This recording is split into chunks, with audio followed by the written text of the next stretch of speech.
Hi, I'm Phil Bridges, owner of Straight Arrow Repair. Ever want to know how a repairman fixes things? Well, come with me and I'll show you how I solve problems. Let's make things better together.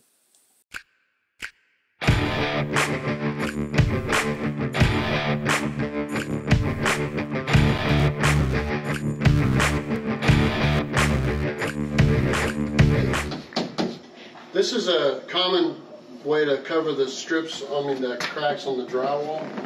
This is called a batten strip, and they staple it on.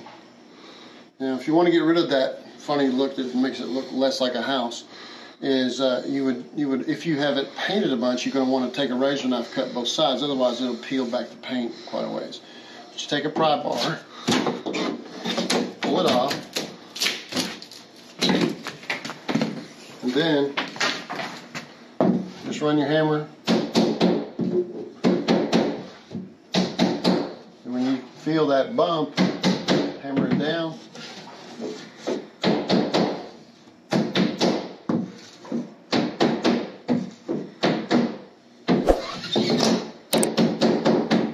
Then you'll drywall finish it, and I'll show you that here in just a second. But that's what you do. Right, so remember, I showed you guys how I take off the batten strips and then hammer them down, the nails and staples that are standing up, by running your hammer up and down. Then you take your drywall mud and you put it on. You can do it that way, or you can do it this way. You want to make sure you get enough mud to cover.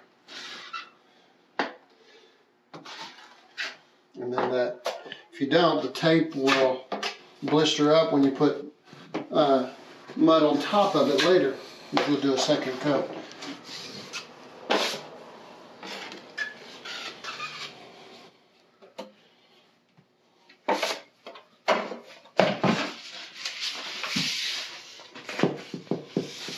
Lay it right on top of where that crack is.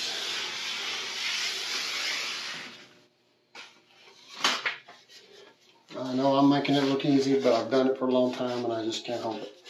Perhaps we'll show you guys how to do the drywall finishing. But it's not something you can learn overnight. If it is, then I've been pretty stupid because it took me a long time to get any kind of good. So anyway, you pull that down.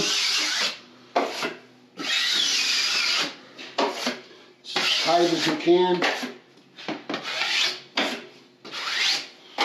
There's your first coat, and then we'll finish it out. What I'll do is I'll put mud on like so. If you just have a 6-inch, you can do it with 6-inch, but I prefer to brush it out with a 10, then a 12, then you spread it out. But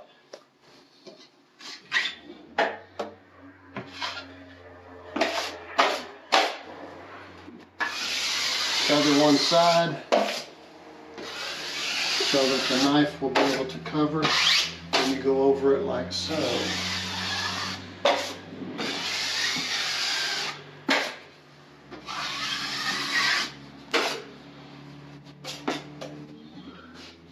Do the other side. Now a lot of guys won't do but one side at a time, I understand. But I can do both sides, so. And I don't do very much sanding. I don't do any sanding as a rule. And normally I put it on with one size knife, then I use a bigger knife. So like if I put on with this 6, I would pull it off with an 8-inch knife.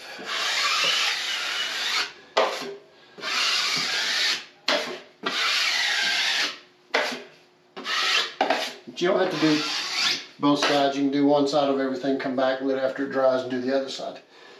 But that'll be pretty flat. And then you just do that everywhere. Now I imagine that other people will have to work at it longer, and don't feel bad, that's part of it. But we're getting away with that great big hump. We're making it look more like a house. So we'll finish it and then we'll texture it, and I'll show you when I texture it. It's Phil Bridges. If you like what you saw, you think it might be helpful to somebody else, push that like button. and let other people know what you and I now know. And we'll work together toward making a brighter future. And by the way, we're not Americans, we're Americans. See you next time.